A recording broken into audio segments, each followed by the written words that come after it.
Ladies and gentlemen, boys and girls, welcome to the show. And welcome to a Saturday stream. Good morning, good afternoon, good evening, good night, whatever time it is, whatever day it is. I hope that the weekend is treating you well. Good to see you. Glad to have you as always.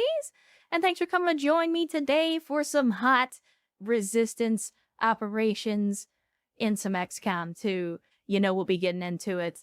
And we've still got plenty of ass to put our boots to. So we will be getting to that chat. But man, I promised you guys some news, and there's actually a whole lot to talk about this week. I mean, it's been kind of a busy week, not just for me, but just a lot of things going on in general. But first, chat, you know I got, look.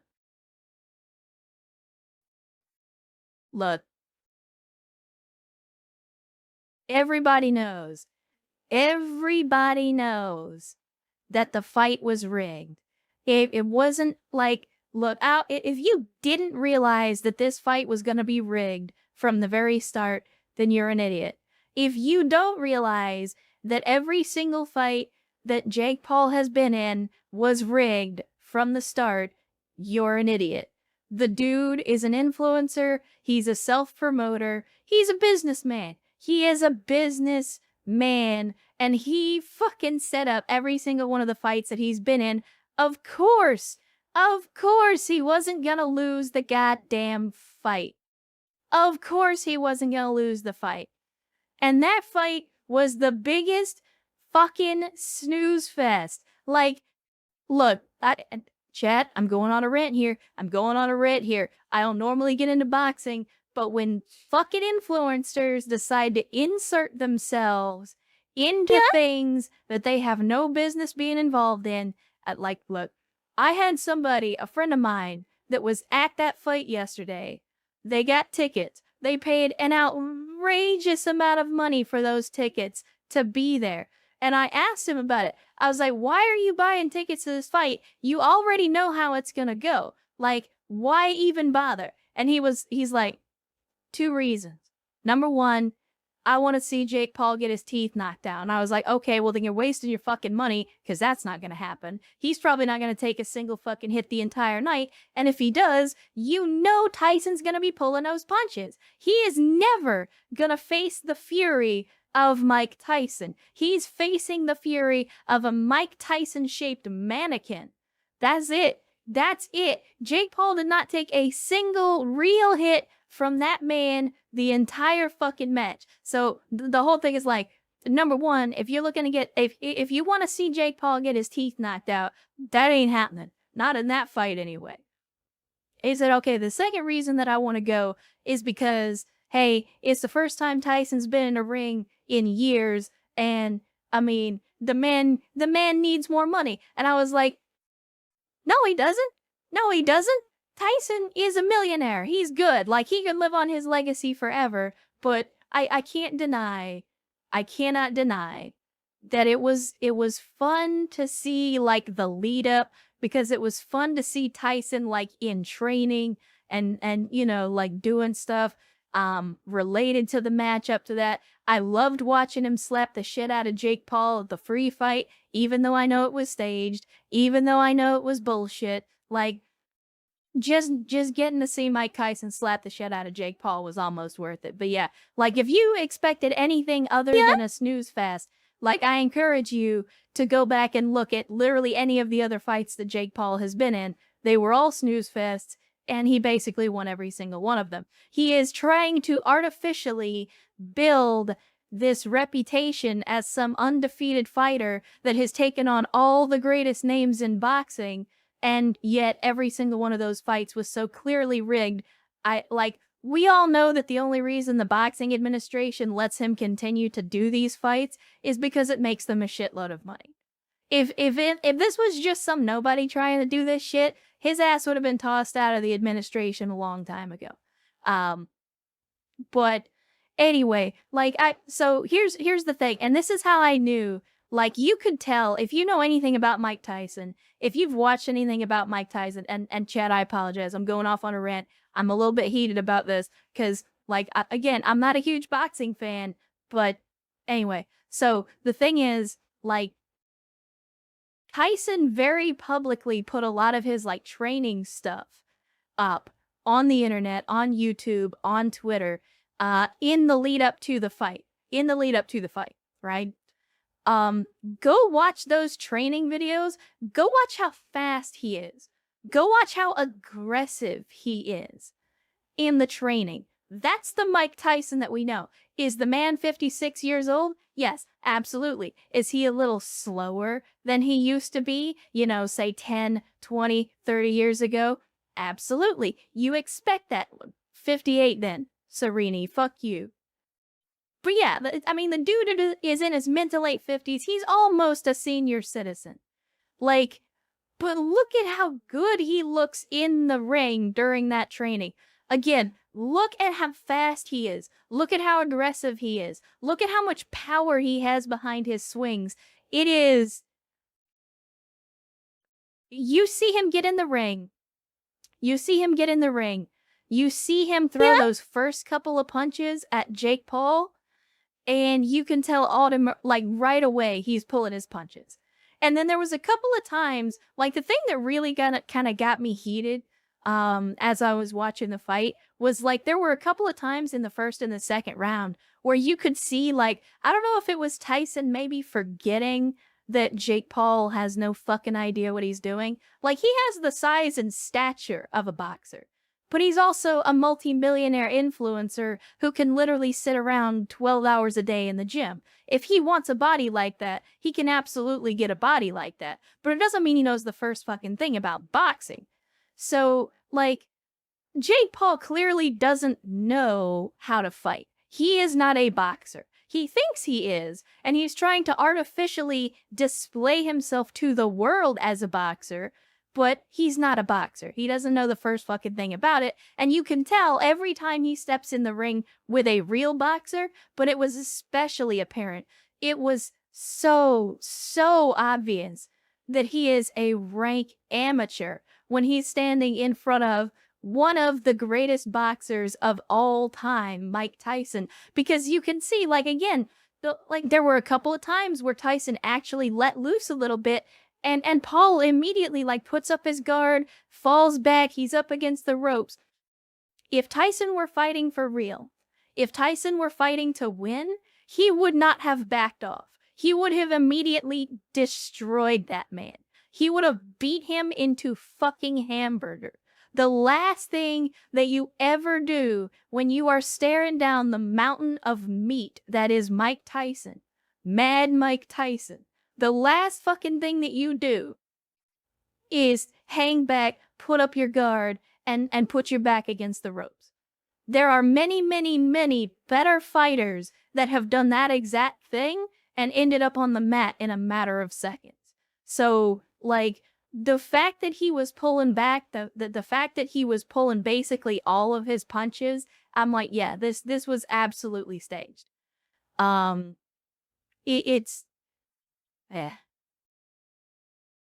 was frustrating. I feel worse for my friend that actually went to the fight, considering how much money he spent on it. But he was even telling me this morning, because I was talking to him about it. I wanted to see how he felt about the match this morning. And he was like, you know, it was shit. It was a snooze fest.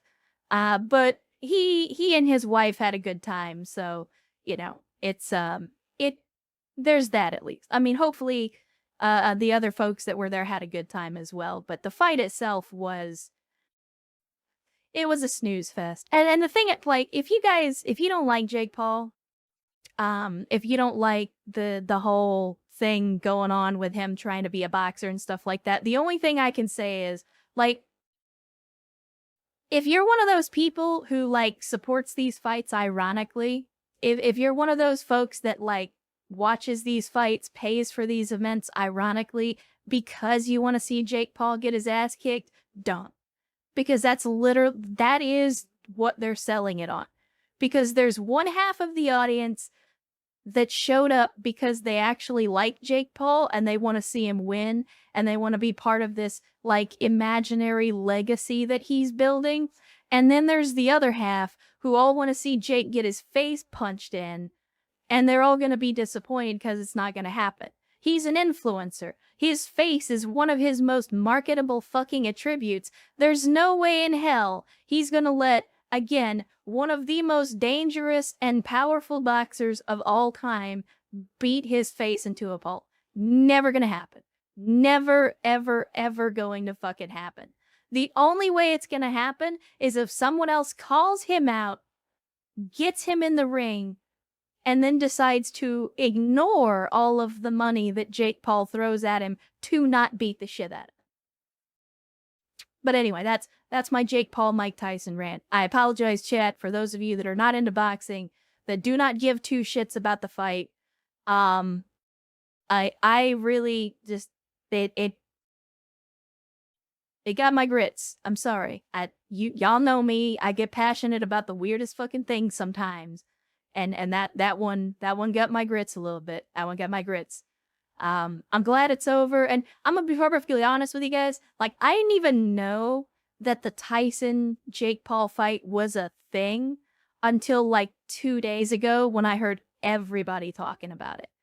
Like, if I hadn't heard half of the entire fucking world talking about this fight, it would have come and gone, and I never would have known it happened. Well, I mean, I might have seen it after Twitter and whatever, but like, up until a couple of days ago, I didn't even know this fight was happening.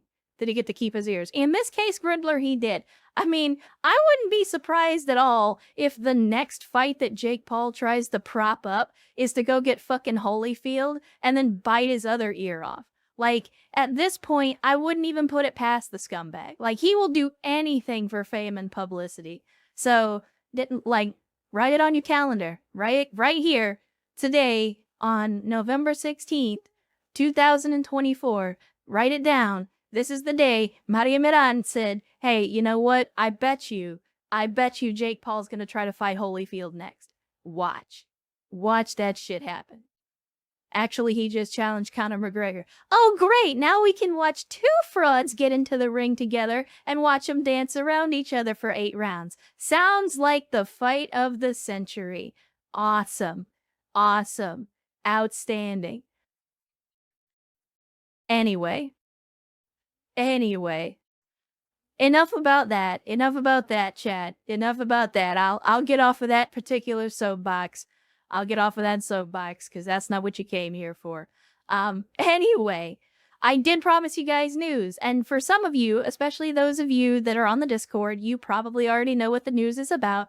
But I know that not everybody is on the Discord, so I will give you the news. So for those of you that are not aware, maybe you're new, maybe you haven't been around for very long, whatever. I am unemployed. I have been unemployed for quite some time, a little over a year at this point.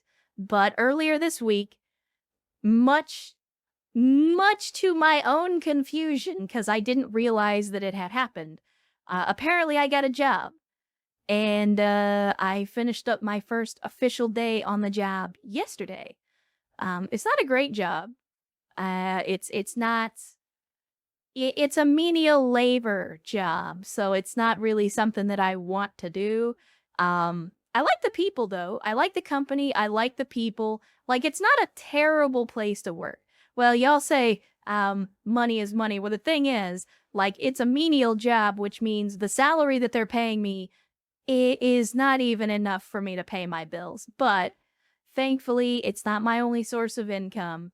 So it will help. It'll help me keep my head above water. It means that I won't have to eat peanut butter sandwiches and ramen noodles for another 18 months. It's good. It's good. It's nice. It's weird because I'm not super happy about having the job, but at the same time, knowing that I have some regular income now, knowing that I have some money that I can guarantee is coming in, it has, just in the last couple of days, it has done wonders for my mental health. because like suddenly I don't have to worry so much about, oh my God, am I gonna have a place to live next month? Or am like when I go to the grocery store, it's like, oh man, I want to buy the good bread this week instead of the shitty bread, but can I afford the extra 39 cents to get bread that isn't garbage? You know, like it's nice to know that um it's nice to know that I have some money coming in because it'll help me keep my head above water. If I budget carefully, I could go for quite a while on this job. But, and here's the other funny thing, because the news continues, literally the day that I went to the orientation, so the job that I'm working at, I went to orientation on Thursday. I didn't know it was orientation. Like I had gone to like a meeting with some people on Wednesday, and they were like, okay, tomorrow you'll go to this place. It's for an interview. And they just kept calling it an interview. So I was like, okay, I guess I'll go to the official interview on Thursday.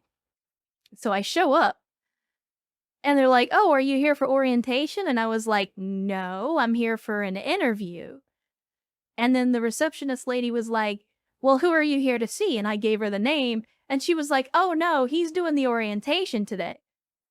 And then I gave her my name, and she was like, yeah, you're on the list for orientation. And I was like, orientation?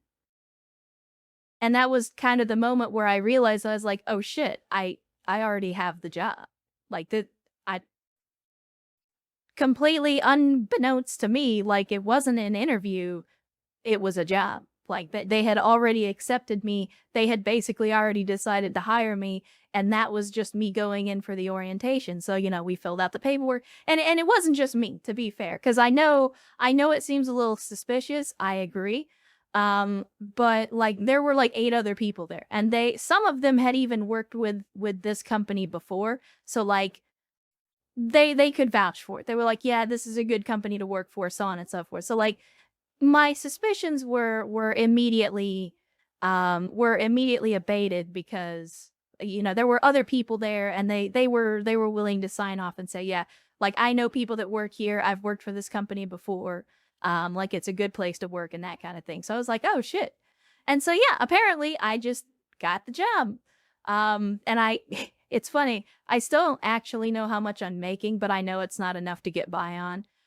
But at the same time, like I said, money is money. I'm not going to turn it down. After over a year of not having any stable income, then, you know, I finally have something I can count on. And that's been a huge relief. Like, you guys know, I have issues with sleeping. I have insomnia. Last night, through a combination of being tired as hell from a menial labor job, and also not having to worry about where my next income was going to come from, I think last night is, number one, the first night in I don't remember how long that I slept more than 4 hours. And I slept like a fucking baby last night. That was probably the greatest night of sleep that I have had in a very, very, very long time. Just the peace of mind and again the physical exhaustion combined together, and I'm a little sore today, as you would expect, but at the same time, it feels good. It feels like a massive weight has been lifted off my shoulders, and it's a good feeling. It really is. But like I said, the other piece of news is that the day that I went to the orientation for this job on Thursday, I got another email from a different job that I had applied at a little while ago, and now they want to interview me. Now, the second job is definitely more my speed. It's more what I'm looking for. So I don't know exactly when they're going to have me interview or when they want to talk to me, but like it's weird that I went from no job and no prospects to literally 3 days later having a job and having another job trying to call me up. So it's a weird feeling. It's like a dam has broken. So it's kind of like I'm not complaining. It's nice to feel like I'm not radioactive for the first time in a very long time. So my hope is my hope is that I'll be able to transition into this other job. And I feel bad for, like if I go to this first job and then basically bail out on them on like 3 or 4 weeks after they hired me. Like I've already told them. I told them from the beginning. I was like, "Look, I appreciate you guys giving me the work. I appreciate y'all giving me this opportunity, but understand, like, this is not enough for me. It's not enough for me to survive on. I will still come in. I will still give you 100% every day, but just understand I am going to be looking for more gainful employment." And they were 100% okay with that. They're like, "We understand this job isn't for everybody. It doesn't pay enough if you're living by yourself. Like, we get it. If you want to keep looking for work, that's fine. If you need to go to interviews and stuff, that's fine too. Just try to give us as much heads up as you can." So, they're definitely working with me. Like they understand that me living alone, single income, living in a city, like that's expensive. And they're not paying enough to live on your own in the city. And they know that. They absolutely know that. There's not a lot they can do about it, but they're willing to work with you. So yeah, and again, I said this on the Discord, like it was very refreshing after having spent so many years working in like a blue collar environment, surrounded by, office workers and office politics and, people that are willing to stab you in the back and trip you over just to get a couple extra bucks.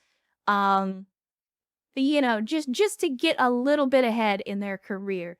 Like working around all these white collar folks for so long, you just you get into this cynical mentality where it's every man and woman for themselves. And yeah, so for dealing with blue collar folks for the first time in a long time, and I don't mean like in a managerial capacity, I mean like on the floor, in the trenches with the blue collar workers, it has been refreshing. It has been, again, after the past year, it's gone a long way to helping restore my faith in humanity a little bit. To work with good people that are honest about themselves, honest about what they're doing. That just, yeah, no, it feels like living the end of Office Space. Fucking A. I definitely don't want to do blue collar work because I'm not cut out for it, but I can do it. Like, it's not that I can't do the job, it's just that I would rather not. But at the same time, it has been refreshing to work with people that aren't trying to lie, aren't trying to cheat and steal, aren't trying to tear other people down to get ahead, to just have people that are like out there doing their job, making their money, and having a good time while they do it. So it's been refreshing. It's been a little soothing for my weary soul, and I do appreciate it.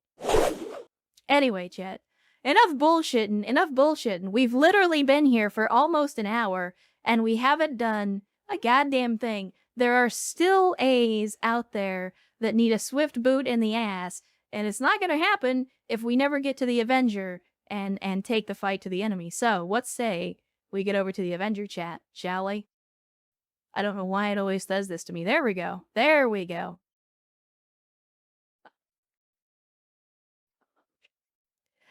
All right, chat, and here we are, back in the Avenger, back in XCOM 2, ready to take the fight to the alien menace. We still got a lot of work to do. Chat. All 3 of the Chosen are still on the board. We've still got 2 of the alien rulers that are still out there somewhere.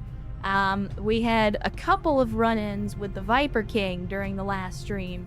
And for those of you that were here for that, you got to hear a flurry of 4-letter words as I got very, very upset about the Viper King and its reaction cheese bullshit.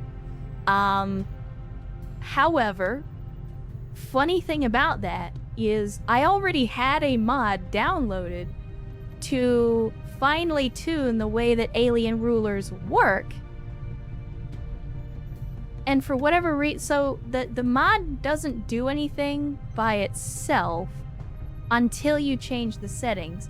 And unfortunately, it doesn't have any settings in the mod options. You have to go and change a config file in the mod. So the reason that we weren't seeing any of the changes to the ruler behavior is because I hadn't actually gone and updated the config file. I have since done that. I have done that over the course of this week, so hopefully we should see less reaction cheese from the alien rulers. I don't know if that's going to work, but theoretically it should. So hopefully the ruler will be not as bad as it was. It should be an overcomable obstacle instead of instant death the first time we see it. And then aside from that, I have added a couple of new folks.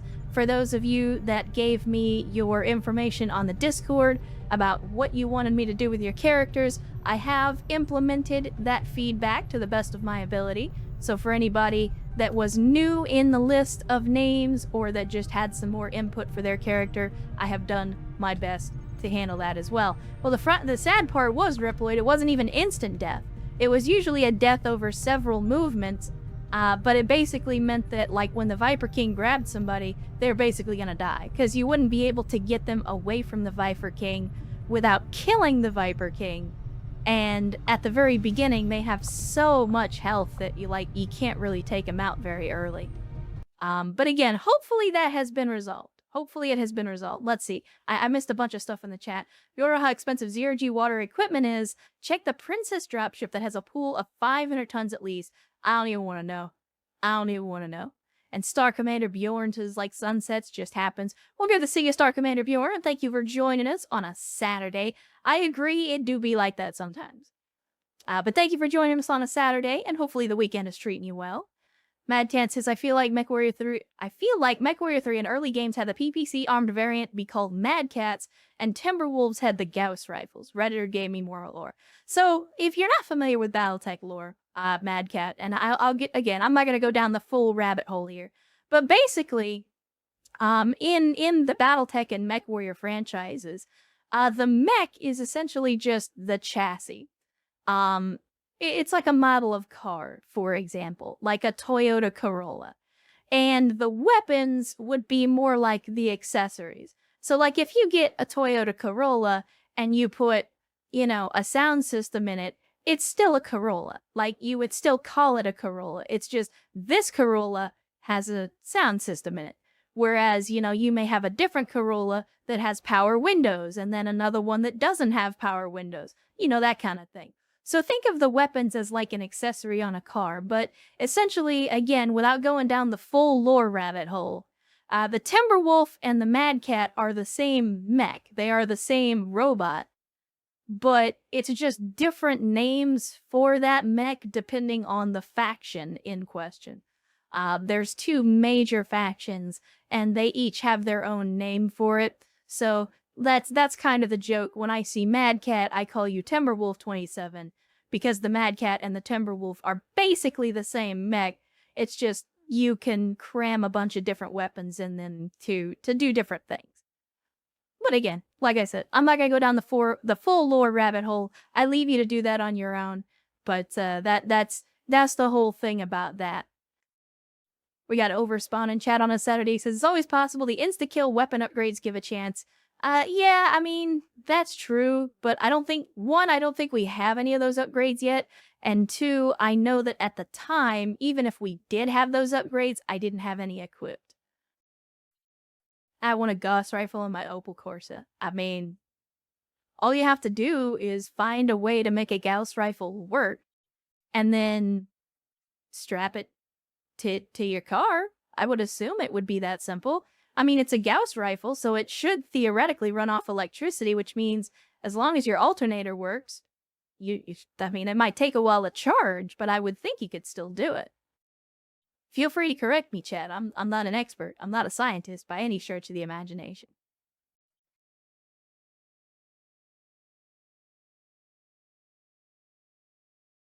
Good month or so project for you to dive into the Battletech lore videos on YouTube. Yeah, that's true. That's true. There's a lot of lore. The thing to know about Battletech is it's a setting that has existed for over 40 years. Like, there's a lot of history there. If you don't want to read up on it, here we go, chat. We're going to plug some people. Hold on a second. So first person I got to plug, y'all know I'm going to do this. Here you go. The very first person that I would suggest, if you want to know anything about Battletech, is Mr. The Tex over at the Black Pants Legion. You can find most of his stuff over on YouTube. He does occasionally stream here with WBPL 76 on Twitch, but the problem is they don't do long form scripted content. They don't do long form scripted content over here on Twitch. If you want to watch the Battletech videos, those are all over on YouTube. WBPL is where the Black Pants Legion does their streaming here on Twitch. It is not officially Tex's channel. It's run by other members of the BPL, but they have a rotating cast of folks that come in and out, and I mean, they're based pretty much, WBPL is going to be streaming 24 hours a day. Like, no matter when you want to watch, WBPL is probably live. They have people all over the world, and they have people streaming different games all the time. But if you want to get into the Battletech lore, I highly recommend Tex. He's an outstanding creator.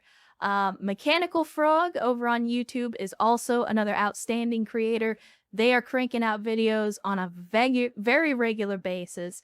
And they do like very specific stuff, like here's a specific mech, here's a specific vehicle. If you're looking for more wide-ranging stuff, and I obviously chat's jumping in with their own favorites as well, but you've got Sten Vanderplank and Big Red 40 Tech are two of the names that you want to look at if you want to get into more of the wider lore of Battletech, because they cover some of the bigger topics. Big Red also does more specific videos, like some vehicles, some mechs and stuff like that. But Sven especially spends a lot of time on like the big picture stuff. The settings, the factions, the major conflicts, that kind of stuff. And those are just the big names in the community. I mean, there's hundreds of different creators out there that are doing outstanding content for Battletech. So again, if it's something you want to get into, there are lots of people that can do it in a more entertaining way than just reading through the longest wiki of all time. So, you know, again, for not just for Madcat, but also for anybody else in the chat, if you're curious about Battletech, if you have somehow found your way to my stream and know nothing about Battletech, those are some resources where you can absolutely get, maybe not caught up, but you can at least get your feet wet in the setting and start to learn a little bit about this 40-year-old setting that we know and love. But anyway, we're not playing Battletech, chat. Stop getting me distracted. A primer on clans videos that Tex made. It's like 4.5 hours, 10k feet overview of the clanner's history. Yeah, if you're curious about the clans, I think that was a two-parter, right? Where he had two different videos, kind of like the Amara Civil War set of videos. But yeah, so Tex has done some long form content on the history of the setting as well. But his primary focus has initially his primary focus was on the specific mechs, but of late, the last couple of years, he has tended to focus more on the setting than on specific mechs. But anyway, like I said, chat, stop getting me talking about Battletech. We're not here to play Battletech. We're here to kick the shit out of some A's. Some A-Lamaus. And we can't do that if you guys get me talking about Battletech, because you know I'm never going to shut the fuck up if I do. As evidenced by the fact that we are now an hour and 10 minutes into this stream, and I've barely clicked on the interface for this game. Shame on you, chat. Shame on you. Imagine me ringing the bell. Shame. Shame. Anyway, let's check the barracks, chat. I forget where we were at the end of last stream. Just check. Well, that's the problem, troubleshooter. We're in the XCOM 2 category, and I'm just sitting here flapping my jaws. I'd have to go and change over to the just chatting category. Anyway. Stop it, chat. You're distracting me. Let's see. Our barracks is looking a lot better this time around than at the start of the last stream. We've got a lot of folks that are ready for action. We got some folks out on covert actions. We got Track Tension currently undergoing training to get them out of rookie status. We've got Vin going through the psionic grading to find out whether or not he's going to be a decent psychic. And then we've got Yes now doing some conditioning. That's a thing that we learned about last time around, chat. We can basically do one free stat upgrade for every trooper once they reach, I believe it's either sergeant or staff sergeant. I'm not sure which, but once they reach a certain rank, you can basically do a free stat upgrade one time per soldier. Oh, Travis. Travis wants to know what they look like. Let's see. Where are you in here? I know I just saw you a second ago. There you go. Here we go. This is modifications made per Travis's instructions. He's still wearing the Rage suit, which is the Berserker Queen suit. If you're curious what you look like without that on, here you are with the Predator armor. I tried to do the best that I could to emulate the look of a female McDundee, and I tried to base it as closely as I could on the photo that you posted. So there you go, Travis. Hopefully it is to your liking. Yeah, female Dundee is not impressed by your knife. I mean, as you can clearly see, this is a knife.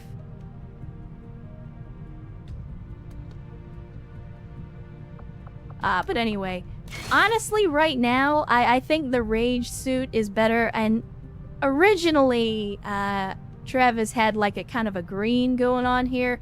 I changed it out for bright red because I think it looks better. But yeah, we'll definitely be getting into that. But I've also made some other changes to folks. But yeah, we're in good shape. We're in good shape. Well, we're in better shape than we started out the last stream, like I said. So hopefully things will go a little better. We've been having some rough ops lately. It might just be because I suck at this game. It could just be because the game is getting better. Or getting, I guess, more difficult as we get further in. I have wasted a lot of time on the Geoscape doing, like, tertiary upgrades that we didn't really need to do. And that has probably put us in a little bit of a tough spot. Because instead of, like... The game very heavily incentivizes you kind of just, like, rushing through the tech tree to try to get the best equipment as quickly as possible. We really didn't do that. We took it a little bit slow. And I feel like we are suffering a little bit for that, but the game's not unwinnable yet. The game isn't unwinnable yet.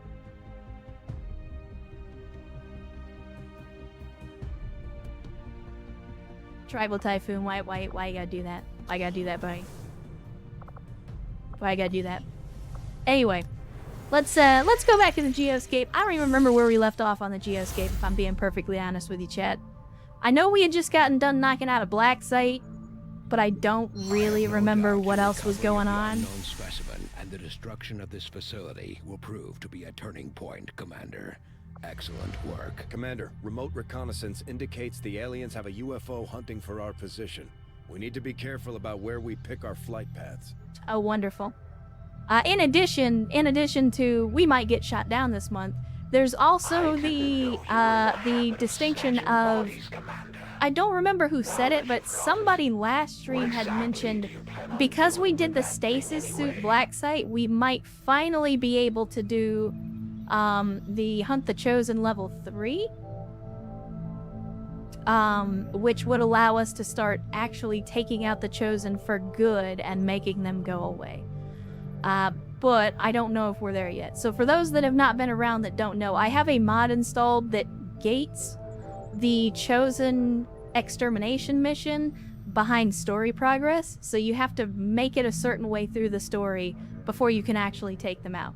Whereas in vanilla, you could just immediately focus them down and get rid of them. I didn't realize I had that mod installed until later. It has come back to bite us a couple of times. Yeah, even if we get access to the stronghold, it's still going to be a tough fight. It's definitely going to be a tough fight. But let's see. What do we got as far as areas of interest? We've got some alien resources that we can go for here. We got a supply raid down here. We could go for... Oh, we got any Kiwis in chat? I know we got a few Aussies. A few Aussies. Travis being one of them. Maybe we head down Stray Away. Go after a supply raid. If I remember right, when we do the supply raid, doesn't it trigger a mission that we then have to do? I'm pretty sure that's how it works. But here's the UFO, so we'll have to be careful. We could also attempt to make contact. Oh, no, we don't have enough intel. So we only got 37 intel. We're gonna need 60 intel to make contact with another area. Or 90, depending on which area we're trying to make contact with. So, let me do this. Let's head down here to New Zealand. New course. And hopefully we don't get... No, you dumb ass. I was trying not to fly right past the UFO that wants to shoot us down. Okay, chat, look. This is how you know. This is how you know that this game is made by a company that... This is the map. This is the map for the developers of this game. Do you know why?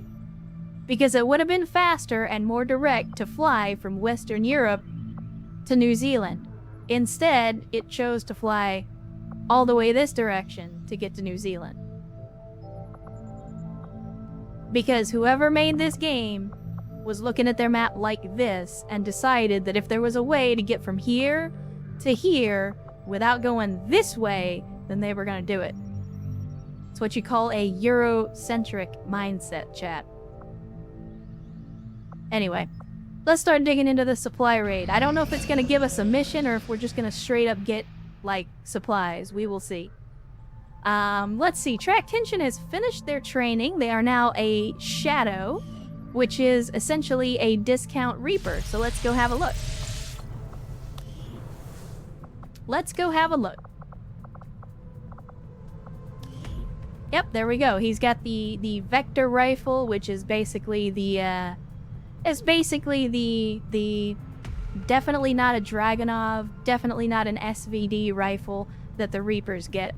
And a lot of their skill tree turns out to be the same when it's all said and done. Right now, he's just now been leveled up, but we will see where he goes with this build as time goes on. In the meantime, I know that you are out there in the chat, Track Tension, or at least I saw you a little while ago. Are you preferring to go with the rocket launcher, the Gauntlet, which is basically a rocket launcher and a flamethrower, or would you rather go with the knife for your loadout? Figure it's better to just get that out of the way now. I always wonder why planes didn't just take the shorter path across the ocean all the time. The reason is super boring fuel. Yeah, I mean, most planes don't take routes over the ocean or large bodies of water unless they have to, because, you know, if they have mechanical trouble or if they have a shortage of fuel or whatever, like, it's easier for them to safely put the plane down over land than it is to do it over, you know, the ocean. That's why when planes go down over the ocean, they're usually never recovered, because by the time we know that the plane has gone down, currents and just the tides will have pushed any visible wreckage all over the damn place.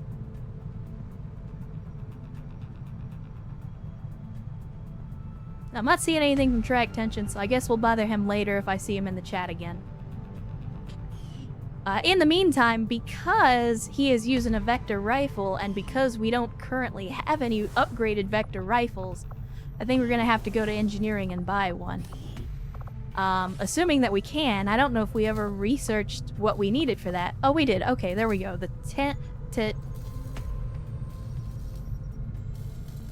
Chet, how would you pronounce this? Is this the Temnotic rifle? That's a really weird word. Is that a word? What does that mean, chat? Anyway, we have the alloys and we have the supplies. We might as well go ahead and buy one now, since we actually have someone who's using that. Well, I mean, Temnotic seems kind of self-explanatory. My confusion is like, I assume that is a real word and that it means something. Maybe it doesn't? Chet, is Temnotic a real word? And if so, what does it mean? I'm curious. All those people, millions of innocent lives unknowingly walking right into the... Oh, right, I forgot. Since Track Tension just got out of training, that means the Guerrilla Tactics School is available for the last person on the list that needs training, Mr., or in this case, Mrs. Grindler Colo. And I know Grindler is out there. I saw them in the chat earlier, so Grindler, now is the time to tab back in if you want to have any say in what class you are. Otherwise, you know we're going to give it to Chet, and they're going to make a fool out of you. They're going to laugh at you, Grindler, so you better get back into the chat. And let's see, what do we got? Oh, actually, we've got some very different classes this time. I mean, for those of you that have been around for a little bit, you know, the classes tend to skew towards very similar stuff, but this is a very good spread of different classes. So we got Jackhammer, Hotshot, Executioner. So Jackhammer focuses purely on bringing the pure power of the shotgun to bear, getting as much buckshot into the air as possible. So yeah, a shotgun-focused class with a handgun secondary, and the Executioner just focusing on taking people down. Then we get the Saw Gunner, Corpsman, and Combat Engineer. As we know, the Saw Gunner is kind of a heavy machine gun class. Corpsman is basically a battle medic type of thing, so that would be a lot of medic abilities. And Combat Engineer isn't terrible, but we don't really have anybody specializing in it at the moment.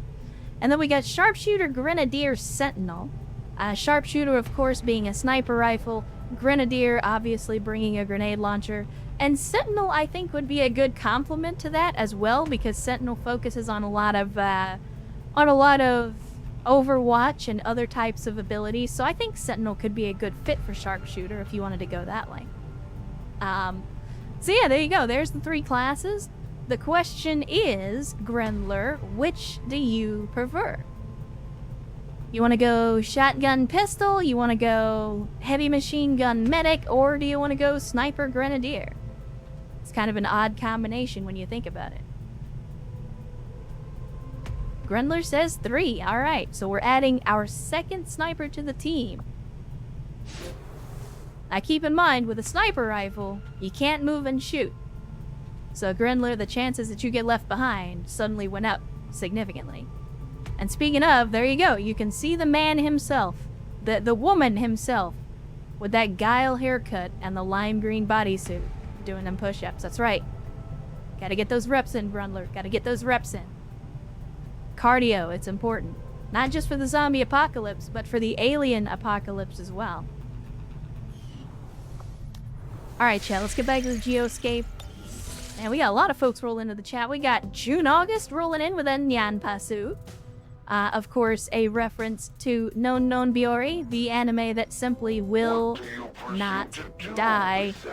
I have no idea how many seasons of that show there are now, but it is a long-running show at this point. I enjoy it. It's just my kind of trash. But good to see you, June August. Thanks for joining us on a Saturday. Let's see, who else do we have in here? I saw somebody, yeah, there it is. Rugged Carl waving hello in the chat as well. Good to see you, Carl. Thanks for joining us on another Saturday stream. Hopefully the weekend is treating all of you well. And of course, as always, if not, then hopefully it'll be a little better now that you're here. Alright, Chad, let's hit the supply raid. Let's see. Never mind, we're gonna do something else instead. Hey, look at that! So we're using the research, or the proving ground, to basically give ourselves intel. I didn't realize we were gonna get 63 intel from that. That's actually a big amount of intel. Uh-oh. We have missed connections in chat. I've been hanging out. Class already resumed and I'm about to have midterm. Nah, it's all good, June August. Remember, and I say this for everybody, but I'll tell you as well. You guys never have to feel bad about missing the streams. I've said this before, like, I know me streaming 1 day a week and only streaming during very specific hours, like, that doesn't always gel with folks. So never feel bad about not being here. Like, I get you. I get it. It's not super convenient. That's why the VODs exist. That's why the archive is there on the YouTube. I mean, obviously, you're probably going to enjoy being here for the live show more than watching a video of it, but you never have to feel bad about that. Because, again, I appreciate your time.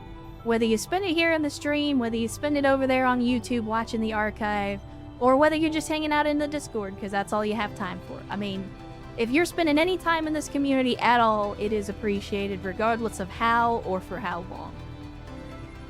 And Dragon Master rolling in saying, I'm late, what did I miss? You didn't miss a lot. You missed me ranting about the fight last night. You missed the news about me finally collecting some income for a change, but aside from that, as far as the game is concerned, I know it's been almost an hour and a half, but we're really only just now getting into it. And I see you, Vin. Hydration incoming. Always remember to drink your water, chat. Always remember to drink your water, because water is delicious, and it's good for you. Alright, let's assign a new project, chat. I didn't realize, again, that we were going to be getting that much intel, so that's actually really good. It is repeatable, so we can do it again. Is there anything else that we are in desperate need of? Because I'm going to be honest with you, Chad. Here's the thing. Like, if we get 64 or 63 intel from this, I mean, how much of these other things are we going to get? Like, if we did supplies, how much are we going to get? If we did alloy, how many alien alloys are we going to get? Like, because based on, like, 63 intel is a lot of intel, so are we going to see, like, a comparable level of other resources? Then again, I think we go with the intel anyway, because, so here's my reasoning. Yeah, Rose kind of got the little bit of it, but not only do you use intel to buy stuff at the black market, which is a big deal, but also intel is one of the hardest resources to get any other way. Like alien alloys and stuff, you can pick that up from doing other types of missions. But intel is one of those things where you either have to do the point of interest for intel, or you have to do very specific, like, objectives to get it. Whereas this allows us to just essentially have a passive income of intel, which is really good because there's a lot of stuff that's going to be locked behind intel. So I think we do intel again. I know it's kind of boring, but intel is always useful. Alright, let's get back to the geoscape again. I promise, chat, we're going to get something done today. Our actions have succeeded, and the elders grow fearful. Alright, outstanding. So we got ourselves, well, 2 Illyrium cores. So we did the, we did the scavenge alien loot. I was expecting something a little better than 2 Illyrium cores, but it's all good. It's all good. Alright, let's have a look at the covert actions, chat. What do we got? Oh, there it is. Switch up our tactics. There it Maybe we is, should try chat. something new. This is the moment we've been waiting for. We now have the ability to go after all 3 chosen, because we'd already gotten part 2 for all 3 of them. You already know I'm gonna focus on taking out the assassin first, because the assassin is the one that has the most intel on us and is gonna pose the biggest threat in the short term. But that means that when we're ready, we are absolutely willing and able to go after all 3 of the chosen. So yeah, let's get that assassin. Do we have a major? Well, it's not technically a major. It's a tech sergeant. Why? Tribal Typhoon. Okay, everybody else is either wounded or training or something like that. Alright. So we'll send Tribal Typhoon as the tech sergeant for this one. We just need any other soldier, so we can send one of our hero units to get them out there. And then we need to send a Reaper to negate ambush, and ambush risk is moderate. But wouldn't you know it, we just happen to have a Reaper, so we'll go ahead and send her too. Outstanding. Now, this doesn't get rid of the Chosen. It only unlocks the mission to get rid of the Chosen. And it's a tough mission. Even in vanilla, it's a tough mission, but modded, it's probably going to be even tougher. I would almost say that we need to finish the research on power armor before we go in, because it's a very long fight with a lot of enemies, and we're going to need as much survivability as we can get. Tribal, you are going on the Hunt the Chosen Part 3 for the Assassin, so that we can hopefully finally get them knocked off the board. So let's do it, chat. Let's do it. This is the moment we've been waiting on. We can finally start to turn the tide in our own favor. Alright, oh, we got incoming. Communication from the Resistance. What do we got? Man, chat. I know I say this every time. I'm gonna continue to say it until it stops being true. Look at this operation name, chat.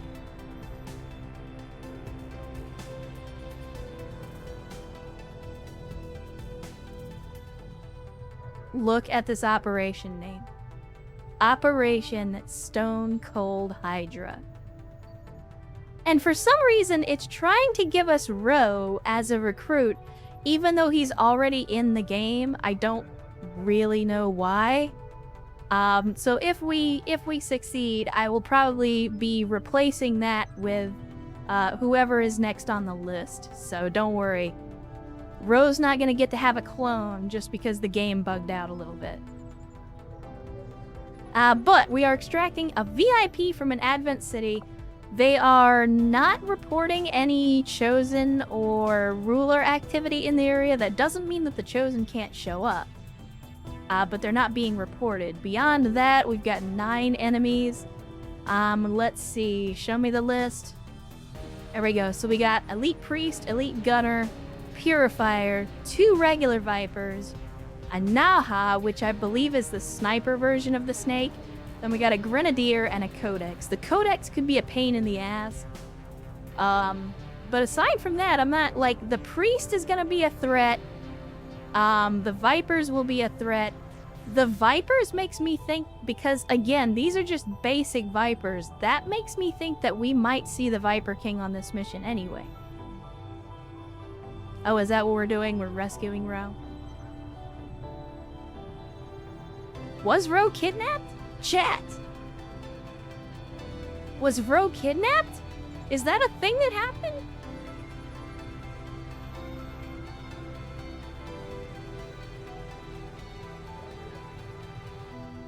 Holy shit, you're right. I remember that now. That was that. I think that was the mission where we took both of the fucking, where we took both of the mechs, and then, like, it was supposed to be a cakewalk mission, and then... Look here, troubleshooter. Fuck you, and fuck the horse you rode in on. How about that? No, I vaguely remember now. I think that was the one where we took both of the mechs. It was supposed to be like a cakewalk mission, and then everything went south because we had that Andromedon where we, like, blew up the floor underneath it, and it was supposed to fall down, but it didn't fall down. And so, like, that basically screwed everything up. Ro ended up unconscious. We had to extract because then, like, suddenly it went from being 4 enemies to being, like, 11 enemies. And everybody was injured, and we had people down, and we had to extract early, and we had to leave Ro behind, but he wasn't dead. He was just unconscious. And so obviously he got captured as a result. So now, finally, it's given us the opportunity to get him back. So, there you go. It took a minute. I had to have some help along the way, but I remembered. Yeah, it was a damn glitch. It was a damn glitch. So we're gonna get you back, bro. We're gonna get you back. Chad, I think we're ready. Let's do this. Let's launch the mission. Setting course for Eastern United States. Let's launch the mission.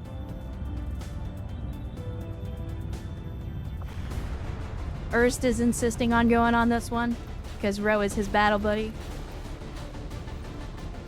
I think we can make that happen. Let's see, what do we got? All right, let's make sure that we're pulling all of the necessary equipment off of folks. I think we're good. Yeah.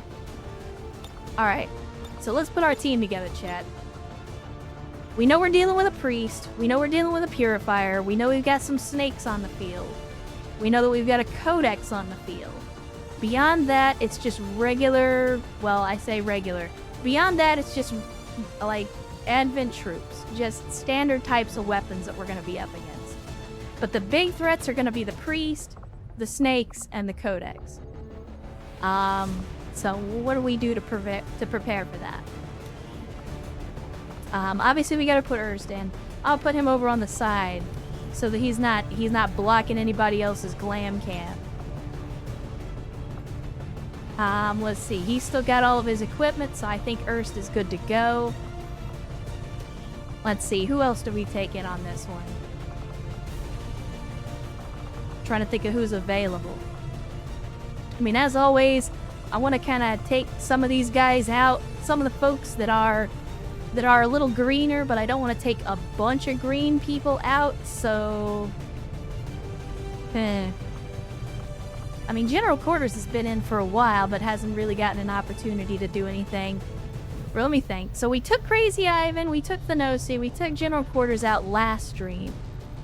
I think we took Track Tension as well. We haven't put Sereni in a little bit, so let's put Sereni in. Make sure that they've got themselves a decent weapon. And I'm pretty sure Sereni was going with the Gauntlet, so we'll put that on him. As always, Mo Medkit, Mo Beta.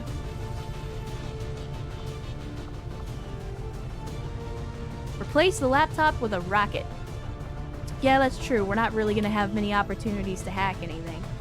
So we'll stick another rocket launcher on there. There you go. 3 rockets this time around. Bring in the big boom.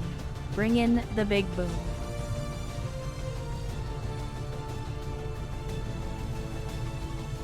Crappy volunteers. Well, Crappy, you were already in last stream. I'm trying to make sure that everybody gets some time in the field. Let's see, I know Carrion hasn't been on an op in a while, so let's get him in there. We do need a good medic. Mo Medkit, Mo Beta. Let's see. Who else? Who else? I mean, like, so many people are out for one reason or another. Maybe we take Kolowski, let him get some shotgun action. He's got really high mobility, so he'll be able to cover a lot of ground and put that shotgun to use. Think it'd be a good fit for this mission. Give you the augmented shotgun, give you some predator armor. I'm pretty sure that we've had Kolowski using the gauntlet for the most part, but let me double check their abilities just to make sure.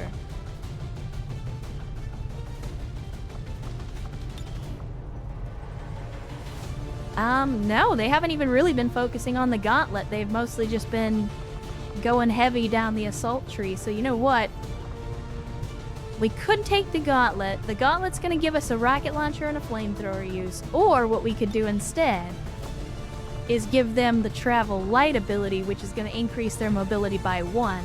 Now, because Kolowski's already got a mobility of 19, it might not be super useful. Yeah, Ernst is correct. Blood makes the grass grow. If you haven't seen Full Metal Jacket, definitely go check it out.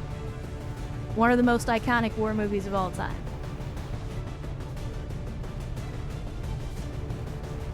Last 2 videos you posted on YouTube are when I got snatched. Oh, is that where we are in the YouTube series? Well, there you go. That's probably why so many of y'all remember, because y'all are out there watching the videos. But yeah, decisions. I mean, honestly, look, chat, I know that God damn it. I got Mo Medkit's Mo Beta stuck in my head. I know that more mobility is gonna be good, but bringing a gauntlet, I think, is a good idea because it gives us more explosive firepower. And I swear, like, most of the time, when we're, like, just barely scraping by, it's because of a well-placed rocket or grenade. So I think we'll go with the gauntlet on this one. And let's see, for Kolosky, because you're gonna have that high mobility, I think a medkit's good. You know what? Never mind. I forgot. Kolosky was putting in work with that Skulljack last time, so I'm gonna let him continue to do that.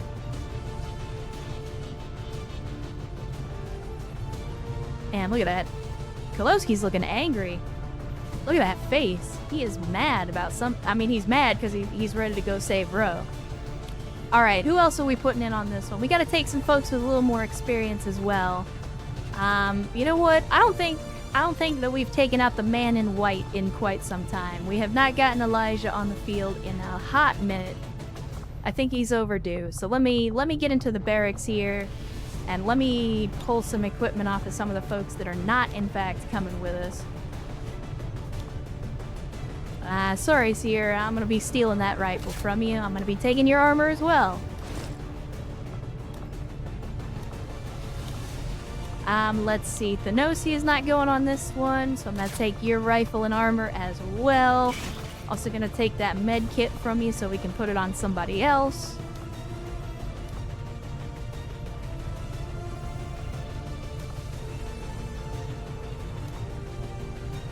And I think that should give us enough equipment. I think that gives us enough equipment. Alright, Elijah, you get the improvised rifle, slap some predator armor on, and then our Mans has been focusing on melee, so what else can we do to improve that ability? I mean, really, I think Nano Medkit is the answer. And actually, thinking about it, if Elijah's gonna be our designated melee person, then I need to take that rage suit and put that in as well, so... Sorry, Travis. I know you've already got your own, you know, BO all wrapped up inside this skin suit, but you're just gonna have to give that up for a little while. It's nothing personal, kid. It's nothing personal.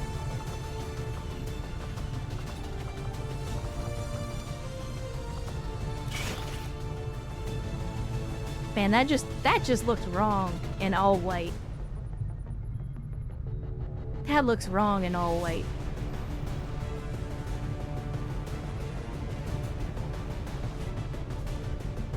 Am I going Grimler? I don't think I put you in. Yeah, we've already kind of put in some newer folks. I'm trying to make sure that we take at least a couple of folks that have got experience as well. We also haven't put Vio in a hot minute. And Vio kind of plays a support role, so I think he's going to be our number 6. Don't worry, Grindler, I'll try to get you in, but as always, we can only take 6 people at a time, and we got a lot more than 6 people in the barracks. Alright, we'll go ahead and slap some Predator armor on there. You've already got a lot of grenades. Again, as always, mo med kit, mo better. I think we're good. Chat, what do you think? Want to jump around like a kangaroo? I mean, all things in time. All things in time. Don't worry. When you're going on the mission, I'll make sure you get the rage suit again. But there's only one of them. Oh no, don't worry, Grendler. We put in Serini, who's relatively green compared to the rest of the squad, but... Chad, am I forgetting anything? Am I missing anything? Last call before we hit the mission button. We gotta get this party started.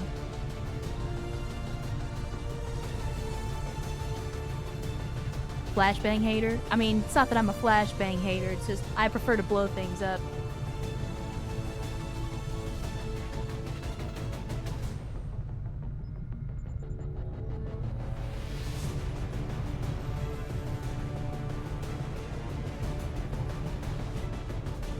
Alright, Chad. think it's time. Let's make it hot.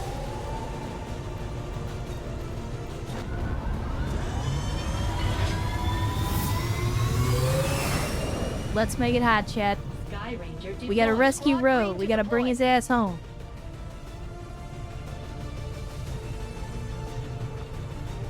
There it is. Operation Stone Cold Hydra, chat. If there was ever a time for us to have a badass operation name, it would be now. It would be the moment when we're going in to rescue one of our guys. A badass name for a badass operation.